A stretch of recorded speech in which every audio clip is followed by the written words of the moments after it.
In today's video, I'm going to teach you how to manage and add DNS records in Cloudflare. Whether you're an experienced web administrator or just starting out, understanding how to manage your DNS settings is essential for controlling your online presence, ensuring your website's accessibility and security. Let's dive right into the steps you'll need to follow. First, you'll want to open up a web browser of your choice and navigate to the Cloudflare website. If you're already logged into your account, great. If not, take a moment to sign in using your credentials. This is where the management of your website's domain settings begins. If you have multiple domains, you'll see a dashboard displaying all the domains associated with your account. Choose the specific domain you want to work with today by clicking on it. Once you've selected your domain, look for the tab labeled DNS in the dashboard. Clicking on this will take you to the DNS management section, where you'll see a list of current DNS records.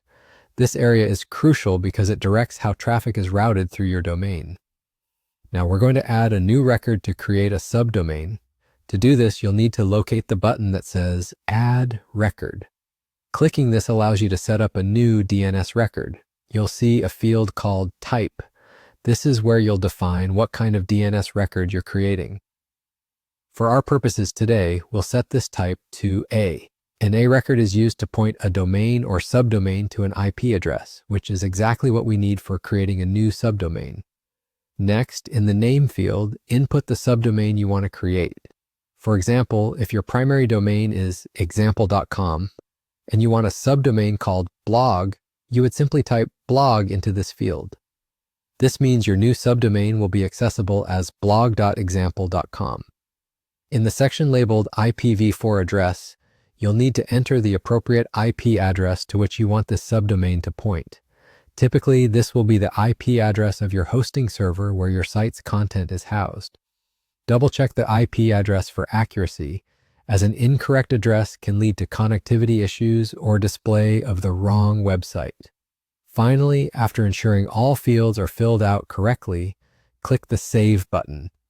This action will apply your changes and update the DNS records accordingly. Allow a little time for these changes to propagate throughout the web. This could be almost instantaneous or take a few hours depending on your domain provider. And that's it. Your subdomain is now set up and live. You've successfully added a DNS record in Cloudflare, enhancing your website's structure and navigation capacity. As always, any changes you make can be monitored and adjusted through your Cloudflare account. Thank you for tuning in today, and happy web managing.